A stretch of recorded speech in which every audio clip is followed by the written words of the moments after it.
tardes, sean bienvenidos a una nueva edición informativa en Córdoba Noticias. ¿Cómo estás, Joel? Buenos días. ¿Qué tal, Flavia? ¿Cómo va? Por supuesto, el saludo a todos ustedes. Bueno, pasados por agua y qué lindo decirlo esto, ¿no? Tal cual. Qué linda que fue esta mañana con el sonido de la lluvia en las afueras. Realmente trajo mucho alivio, no solamente por la cuestión de bajar la cantidad de tierra, polvo en suspenso que había, disminuir la cantidad de tierra que entraba cada vez que había un poquito de viento en los distintos domicilios, pero principalmente para tratar de alivianar la ardua tarea de los bomberos en una situación en donde, si bien no hay focos de incendios activos, el riesgo era extremadamente alto. Sí, simplemente remarcar que obviamente estas lluvias en algunas localidades implicaron también la caída de granizo, con todo lo que usted ya sabe que provoca el granizo. Bombones y roclet. Sí, bombones y roclet, como nos decía nuestro asesor meteorológico. Se parecían más a los roclet, ¿no? Fueron más bien más chiquitos. Pero en general es una buena noticia esta lluvia y este agua en particular que se estaba esperando desde hace mucho tiempo y que finalmente llegó. Así que le pone un colorcito más a este septiembre, ¿no? Sin duda, sí. Hablando de lo que se esperaba hace mucho tiempo, en el mes del estudiante precisamente, se ha confirmado en conferencia de prensa en la jornada de ayer la vuelta a la presencialidad plena. En un ratito vamos a compartir con ustedes todos los detalles y principalmente vamos a hablar con las fuentes autorizadas para entender un poquito más cuáles escuelas sí, cuáles no y sobre todo qué va a pasar con los docentes no vacunados. Hay mucha información para compartir con ustedes a lo largo de estos 60 minutos, pero ahora vamos a asomarnos a la ventana. ¿Va a seguir lloviendo? La imagen esa me parece que habla por sí sola, ¿no? Tal cual. Cielo súper encapotado. Le contamos a la gente que nos está siguiendo por la radio y que a lo mejor está dentro de un edificio y no tiene acceso a una ventana. Bueno, les cuento que está nubladísimo. En cualquier momento se larga. Y en concreto también la temperatura no va a subir mucho. Así que con estos condicionamientos vamos a repasar los datos del tiempo. Por si le cabía alguna duda, con el dibujito le alcanza, ¿no? Tal cual, tal cual. Bueno, 22 grados de máxima para hoy para Córdoba Capital. No creo que lleguemos. 21 de máxima, por ejemplo, para Jesús María. 20 de máxima para Belville. 19 para La Bulaye. Algunas localidades donde decimos presentes con Córdoba Noticias. Poca amplitud térmica, eso también hay que decirlo. Las mínimas arrancaron en 15, 16 grados. Pero bueno, esas son las condiciones que se vienen para las próximas horas. Bueno, recién lo mencionábamos a nuestro meteorólogo Navarro, que nos había dicho que por lo menos 9 días vamos a contar con esta situación, con este cielo gris, pero el dato que voy a tirar ahora sobre el final del programa lo vamos a repasar en detalle. Hacia el sábado la temperatura va a remontar. Allí comenzaremos nuevamente con el calorcito y luego el descenso para que continúen las lluvias por lo menos hasta el jueves de la próxima semana. Pero como le anticipamos, hay mucha información para compartir con ustedes, así que ponemos primera y vamos a repasar los principales títulos de la jornada.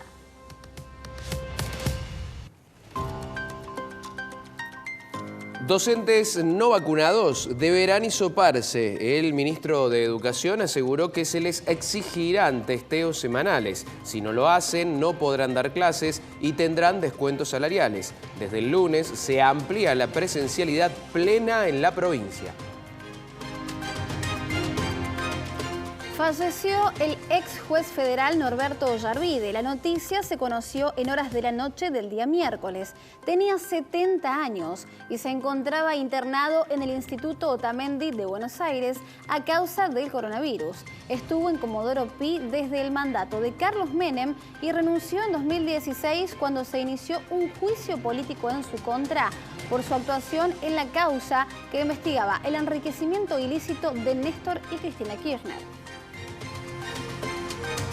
Detuvieron al cómplice del presunto ladrón ultimado por un policía. El detenido fue identificado como Agustín Lescano y sería quien habría acompañado a Alejandro Emiliano Sosa, también de 23 años, cuando este último fue abatido durante el intento de asalto del viernes pasado. Córdoba recibió dosis del segundo componente de Sputnik. Se trata de 25.500 dosis de la vacuna rusa enviadas por el gobierno nacional. Desde la provincia señalaron que serán colocadas de acuerdo al plan de vacunación definido por la autoridad sanitaria provincial. Martín Guzmán pasó por Córdoba. El ministro de Economía pasó por la provincia para disertar ante empresarios de diferentes sectores productivos. El funcionario nacional fue acompañado por los integrantes de la lista del Frente de Todos para las PASO: Caserio, Esteves, Gil y Riutor, entre otros. No habrá fiesta de la cerveza en Villa General Belgrano. El intendente Oscar Santarelli confirmó la suspensión de la Oktoberfest 2021, luego de que se había especulado con la posibilidad de postergar el evento para el fin de semana largo de noviembre, fecha que finalmente fue descartada.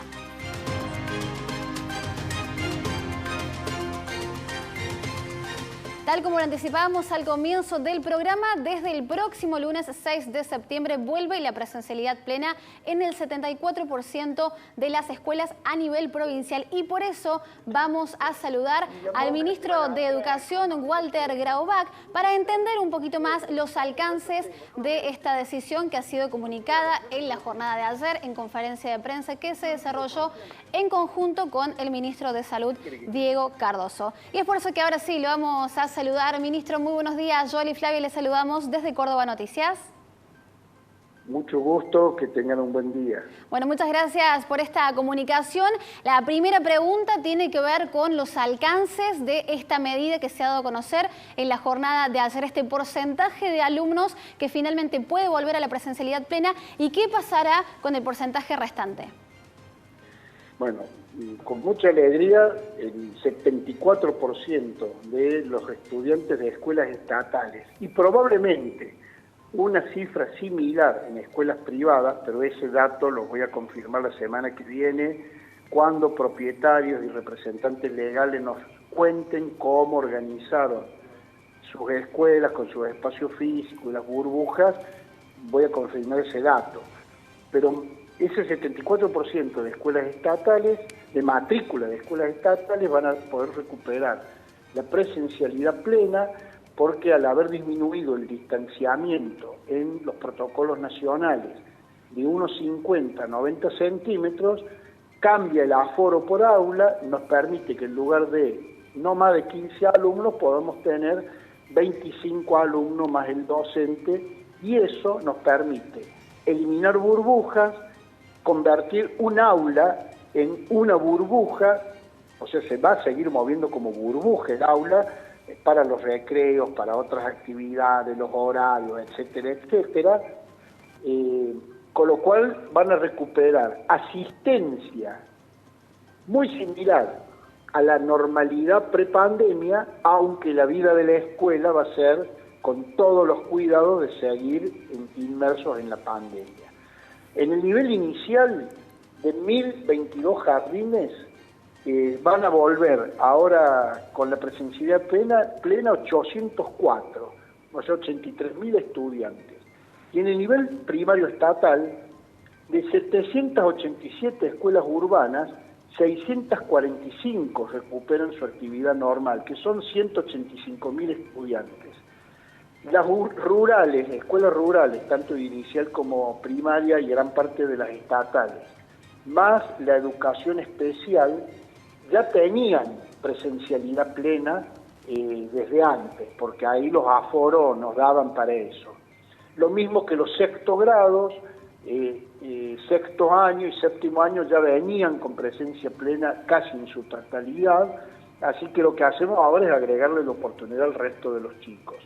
Y con la escuela secundaria, que este es un dato importante, desde las escuelas orientadas o los bachilleratos, hoy hay 7.029 burbujas funcionando, se van a reducir a partir del lunes a 4.588, y unos 57.000 estudiantes de ese subsector van a pasar a presencialidad plena. Y en las escuelas técnicas, de 4.920 burbujas que hay hoy, podemos disminuirlas a 2.000 burbujas, y 50.000 alumnos y alumnas van a estar con presencialidad plena. Esto es el primer envión para el lunes 6 de septiembre. Ahora vamos a ponernos a trabajar con las escuelas estatales y con las privadas para ver qué hacemos y cómo podemos garantizar que el 26% que va a quedar funcionando en alternancia con las burbujas, podamos sumarlo a la presencialidad plena, porque ahí tenemos barreras de tipo física, claro, tipo de escuela, cantidad de matrícula, bueno, toda esta gran gama pluricolor que tenemos de escuelas en el sistema educativo de Córdoba.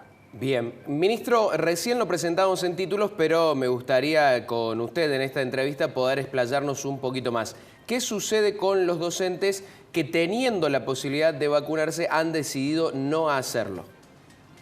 La noticia más importante es que el 86% de los docentes ya tienen el esquema completo, o sea, primera y segunda dosis de vacunación. Este sábado ya ha dado turno el Ministerio de Salud a 6.000 docentes para que se vacunen y quedan unos 9.000, donde hay un grupo que tiene AstraZeneca en primera dosis, entonces tenemos que esperar que llegue la segunda dosis de AstraZeneca para poder vacunarlos. Me dice el Ministerio de Salud que eso va a ocurrir en los próximos días, así que van a tener prioridad los docentes. Y hay un pequeño número, no tengo hoy el número exacto, pero no debe superar los 3.000-4.000 docentes sobre 89.000, que no tienen ni primera ni segunda dosis, a pesar de que en reiteradas oportunidades se le ha dado turno para vacunarse. Entonces, ¿qué deducimos? Que hay gente que tendrá convicciones propias de no querer vacunarse por la razón que sea. Esas personas, para poder asistir a la escuela, van a tener que presentar todas las semanas en forma obligatoria el hisopado negativo para poder ingresar a la escuela. Y el que no lo presente no va a poder ingresar. Y en esto tenemos que equilibrar entre el derecho individual a vacunarse, que lo respetamos y no opinamos sobre esa decisión que toma la persona, pero también con las obligaciones colectivas y el derecho del colectivo que integra una escuela.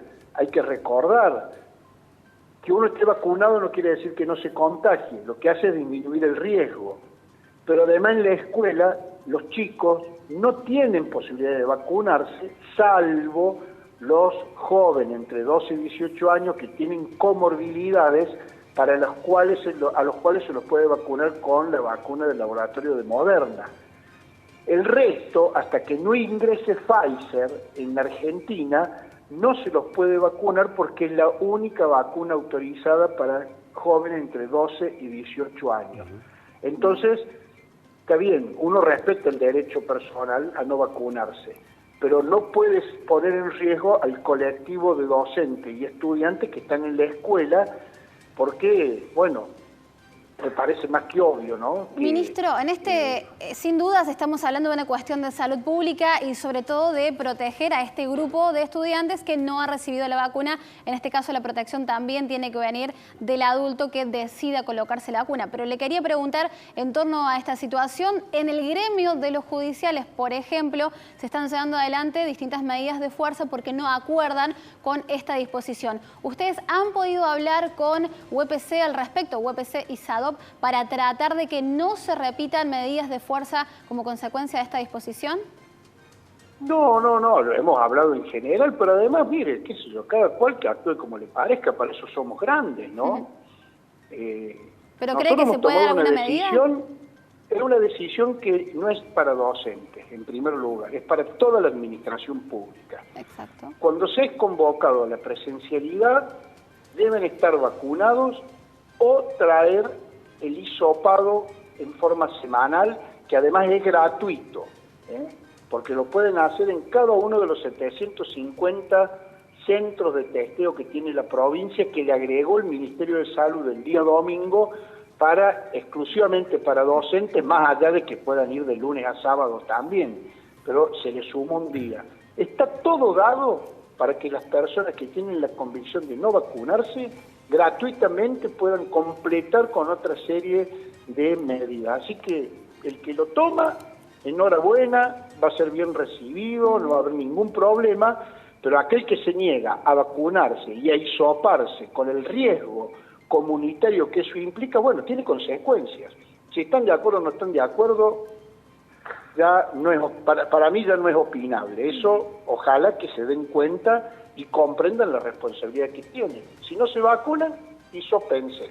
Claro, claro. Ministro, simplemente para cerrar, al menos de mi parte, esto de volver a la presencialidad, con todas las ventajas, por supuesto, que tiene, lleva a replantearse ciertas cosas del plan de estudio, en el buen sentido lo digo, ¿no? De poder decir, bueno, ahora que tenemos la presencialidad, de acá a fin de año nos planteamos estos objetivos. No, todavía no hemos cambiado los objetivos porque no podemos nosotros amarrear a la escuela con... A ver, volvemos a la presencialidad, pero no es como en la pre-pandemia, sino que es con todos los rituales, medidas y cuidados que tiene que tener la escuela. Eso es todo una ingeniería. Las escuelas más chicas lo pueden acomodar más rápido, las medianas les cuesta más y las grandes es un verdadero lío, porque ninguna escuela se construyó en el mundo pensando en la pandemia. Todas están construidas con otras lógicas. Entonces, por ahora mantenemos los criterios pedagógicos que resolvimos a principio de año, con la ventaja de que al tener más días y más continuidad en la presencialidad, los vamos a poder profundizar y avanzar en aquellos contenidos donde, en algún caso, no se han dictado plenamente o no se han afianzado plenamente durante el 2020, poder afianzarlo en 2021 y avanzar con lo del 2021. Así que no hemos tocado eso, sí hemos agregado horas de clases, sí hemos agregado, por ejemplo, en las escuelas técnicas más horas para los talleres que estaban disminuidos, eso sí, pero eso no altera el plan que se hizo a principio de año en términos generales. Lo que hacemos es aumentarlo en aquellos espacios que entendemos que es imprescindible hacerlo. Bien, por último, ministro, ¿las actividades periescolares van a poder volver en su totalidad? Perdón, las periescolares, las otras que se suelen hacer en torno a la escuela, por ejemplo, distintos tipos de cursos y demás. ¿Esto puede volver a la presencialidad o solo hablamos de educación formal? Usted sabe que no me doy cuenta a cuál se refiere. Primero porque hay una pequeña interrupción, entonces se me perdió alguna palabra. Bien, pero cuando me dice feria se refiere No. Las actividades periescolares, las que giran... periescolares. Exactamente. Sí, periescolares. ¿Estas pueden volver en su totalidad? Nosotros no tenemos actividades periescolares. En relación a las actividades que van a volver, la educación formal vuelve, pero por ejemplo, van a estar habilitadas desde el punto de vista sanitario también. Imagino que esto se ha contemplado. Las otras actividades que se hacen en torno a las escuelas que durante mucho tiempo estuvieron inhabilitadas. En este caso, ¿hay precisiones al respecto? A ver si logro identificar, porque lo periescolar no pertenece a la escuela. Las actividades escolares, que a lo mejor es lo que usted me está preguntando, por ejemplo, que ofrecen inglés en contraturno, ya están autorizadas, ya se están pudiendo dar en las escuelas. Perfecto. De hecho, en las estatales agregamos 1 hora de clase a las 4 habituales para que se puedan dictar más contenidos. En las escuelas técnicas les mostraba esta actividad de los talleres. En las escuelas privadas de jornada completa ya están autorizados hace 2 semanas a poder dictar no 5 horas, sino hasta 8 horas de clases con todo ese tipo de actividades. Otras actividades que no dependan de la escuela, que dependan de un club, del municipio o de la biblioteca popular del pueblo, del barrio, eso nosotros no tenemos injerencia de decisión. Supongo que están habilitadas con los aforos que el COE les habrá autorizado. Las que sí se vinculan a la escuela ya están autorizadas. Completamente autorizadas. Bueno, ministro, es una excelente noticia, sobre todo para garantizar mejores niveles de educación y sobre todo para trabajar también en la reinserción de aquellos alumnos que en este último tiempo hayan quedado fuera del sistema. Así que muchísimas gracias por su tiempo y por sus precisiones. Gracias a ustedes y me sumo a ese tono alegre con el cual dice que es una buena noticia porque estamos todos contentos de rápido, ojalá que el 26% que nos falta prontamente también les podamos brindar la oportunidad porque el efecto escuela en la educación obligatoria es irreemplazable, así Sin que dudas. tenemos la misma felicidad con que usted lo comunique. Gracias. Ministro, muchísimas gracias por su tiempo. Así entonces escuchamos a Walter Graubach, ministro de Educación de la provincia, con esta muy buena noticia sobre la vuelta a la presencialidad. Decimos paulatina porque todavía hay un 26% que deberán readecuarse a estas nuevas medidas, así que sin lugar a dudas es una muy buena noticia. Sí, y también a tener en cuenta, ojalá que se pueda lograr un consenso con aquellos docentes que han decidido no vacunarse, que sea un consenso pacífico, ¿no? Y que se acepte esta otra propuesta de si en el derecho individual uno decide no vacunarse, bueno, respetar al menos esta otra propuesta de decir testearse semanalmente. Exactamente, eso es una diferencia, no es cada 72 horas, sino directamente una vez a la semana. Con esto nos vamos a una pausa y ya seguimos con más.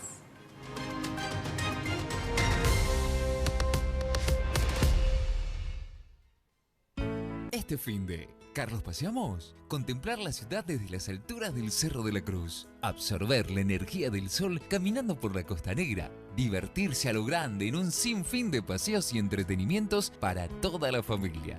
Eso es Carlos Pasear, disfrutar los fines de semana de la ciudad más linda del país. Invita Municipalidad de Villa Carlos Paz y Captur.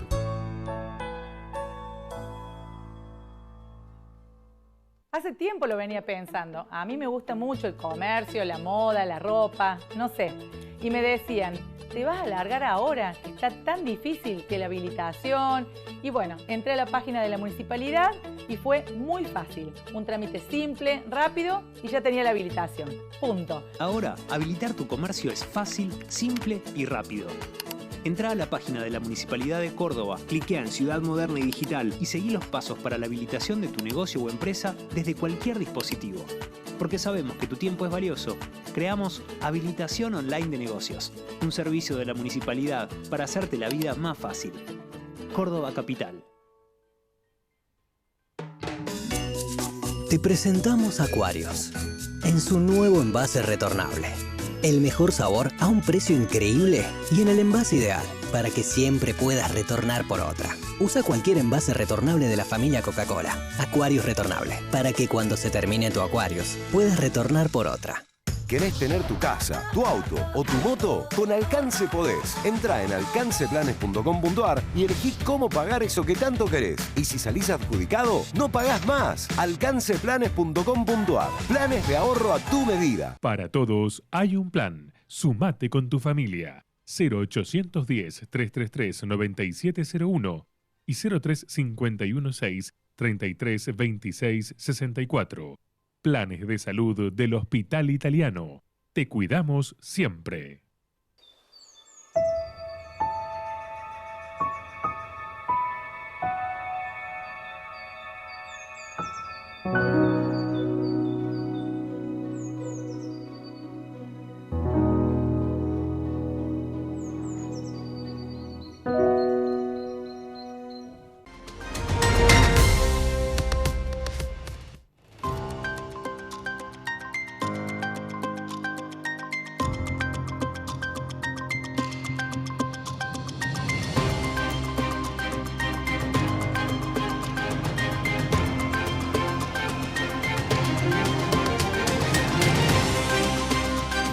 Con Alcance vas a encontrar planes de ahorro a tu medida. 25 años cumpliendo el sueño de los argentinos. Ahora Alcance está mucho más cerca. Ingresa en www.alcanceplanes.com.ar y empezá a ahorrar. Ahora Casa Eiffel es de todos los cordobeses y será el próximo centro cultural. Esto permitirá revalorizar un espacio de gran valor arquitectónico para la ciudad. Consejo Deliberante de Córdoba, con diálogo por los consensos para vivir mejor.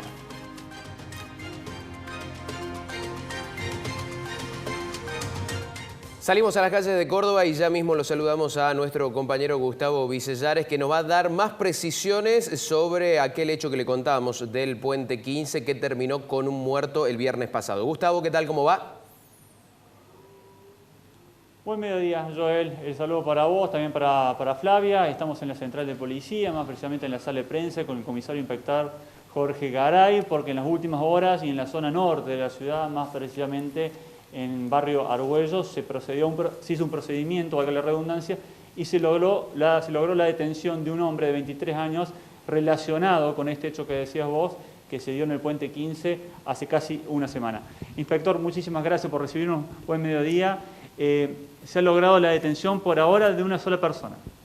Efectivamente, como usted lo dice, en horas de la madrugada, personal del Departamento Robos y Hurto de la Policía de Córdoba, en el marco de la investigación que lleva a cabo la Fiscalía del Distrito 4, Turno 4, a cargo de la doctora Copelo, se efectivizaron una serie de allanamientos y diversos procedimientos en distintos sectores de la ciudad, logrando en el marco de este operativo la detención de un sujeto masculino de 23 años en barrio Argüello, en inmediaciones de la casa de un familiar, que estaría sindicado a prima facie como el segundo sujeto que habría participado en el hecho acaecido el viernes pasado en inmediaciones del Puente 15.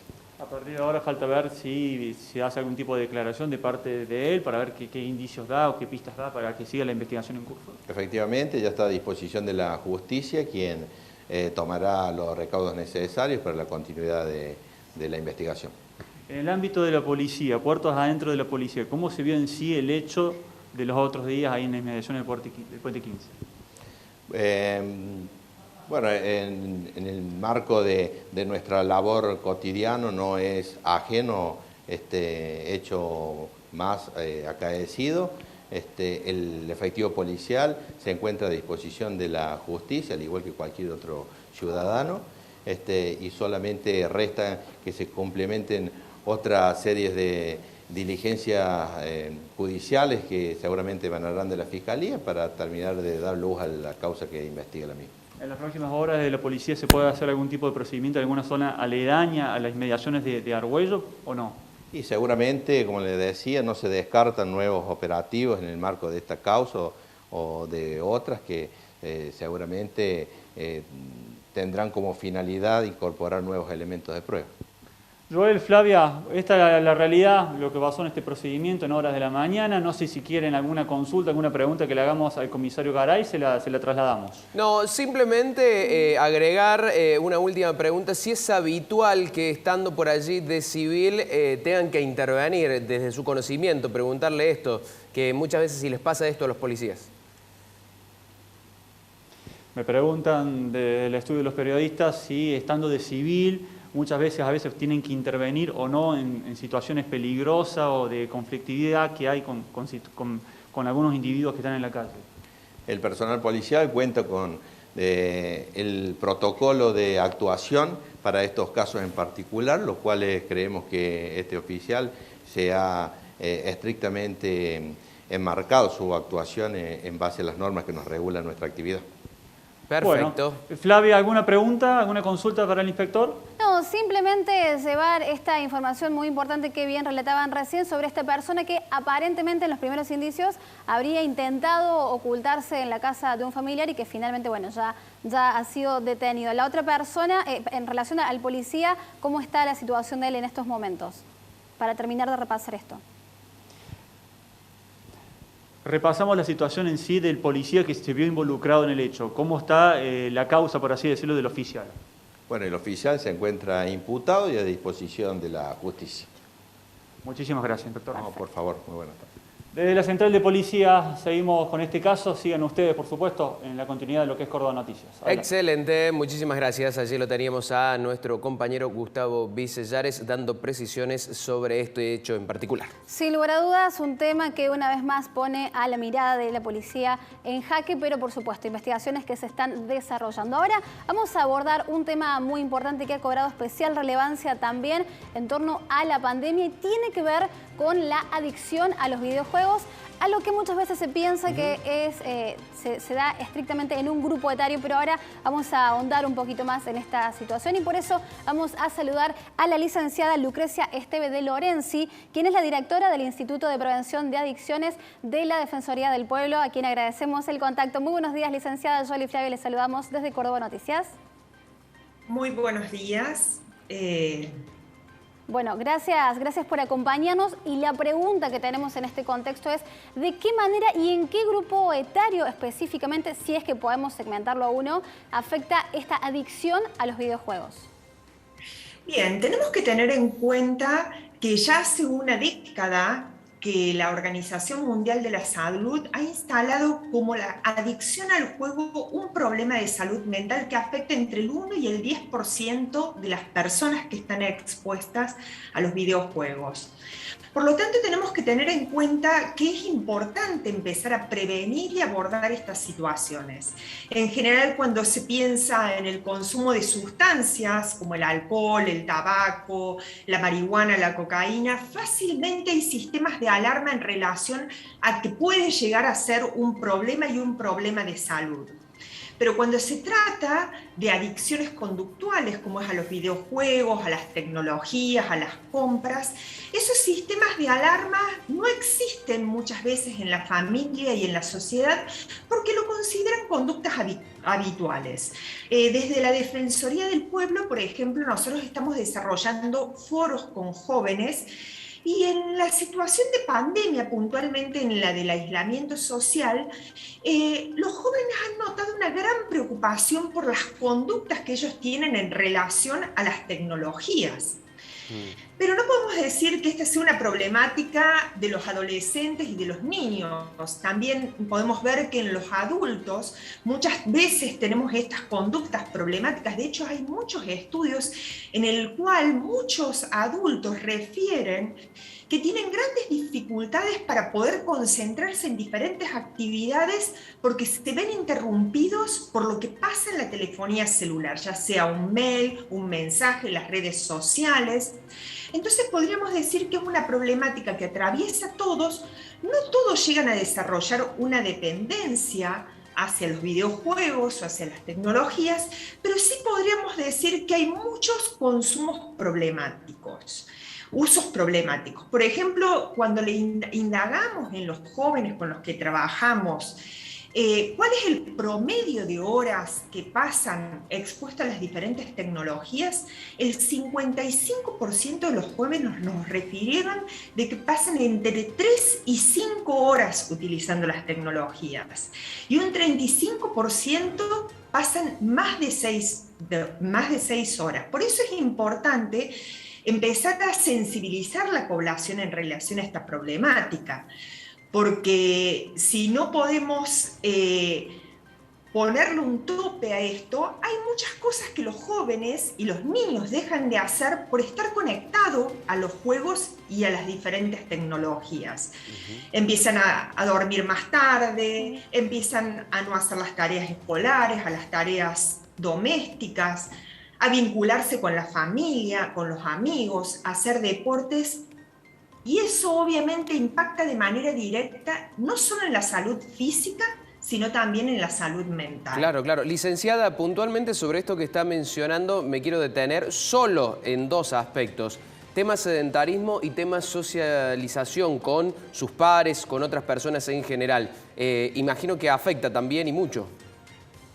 Sí, incluso los jóvenes en el foro lo que referían, que hasta incluso estando en las reuniones sociales, ellos estaban conectados con las tecnologías, lo que interfería con la buena comunicación y con el poder disfrutar ese momento con sus otros pares, que todos estaban cada uno en su pantalla sin poder vincularse entre ellos.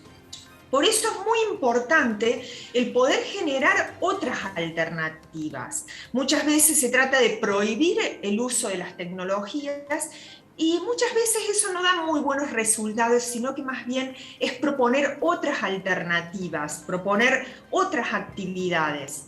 Muchas veces las familias, por ejemplo, una escena normal, tienen que darle de comer a un hijo pequeño, entonces está inquieto en la silla mientras damos de comer y bueno, se le pone la pantallita para que vea un videíto y se entretenga mientras le damos de comer.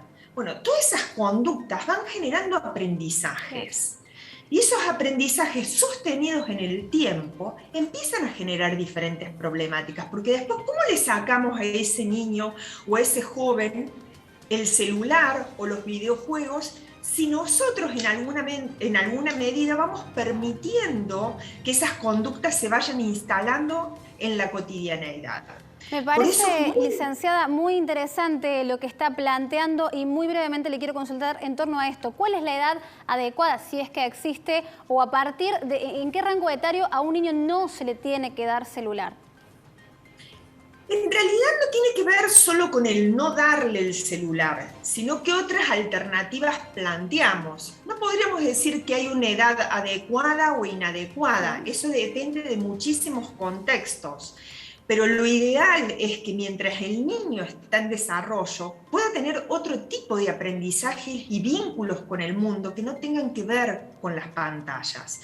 Lo ideal es esperar a que el niño esté desarrollado en algunos aspectos. Por ejemplo, después de los 11 o 12 años, para ciertas cosas específicas. Bien. Pero lo ideal es que en realidad, mientras menos contacto tengo con las tecnologías, es lo mejor. Porque además lo expone a un montón de riesgos. Nosotros no sabemos quiénes están detrás de las pantallas. Cuando los niños o los jóvenes juegan juegos en red, en donde se ponen en contacto con personas adultas de otros lugares del mundo o de otras provincias, nosotros no sabemos cuáles son las intencionalidades o con quiénes se están vinculando. Por eso es importante poder tener filtros, poder tener control y sobre todo, desarrollar otros aspectos, el deporte, la recreación al aire libre, el poder tener actividades familiares con otros niños y con otros jóvenes. Sin duda, en este sentido, licenciada, es esencial la posibilidad de que vuelva la presencialidad y que se sigan habilitando el resto de las actividades, porque muchas adicciones aparecieron en estos contextos de encierro. Le agradecemos mucho la comunicación, realmente es un tema para abordar con mucho mayor tiempo, porque son muchas las aristas que se pueden abordar en torno a esta problemática que sin dudas es creciente. Así que, licenciada, muchísimas gracias por su tiempo. Muchísimas gracias a ustedes. Bueno, así escuchábamos a la directora del Instituto de Prevención de Adicciones de la Defensoría del Pueblo. Estamos hablando de Lucrecia Esteve de Lorenzi, haciendo un abordaje muy importante de coyuntura, podemos decir, ¿no? Sí, sin dudas, y más en este contexto en particular, con más tiempo con las tecnologías. Bueno, lo que se suele decir siempre, ¿no? Usadas bien son una gran ventaja, pero si generan adicción ya estamos hablando de otra cosa. Sin lugar a dudas, el famoso dicho es peor el remedio que la enfermedad. Con esto vamos a una pequeña pausa y ya seguimos con más.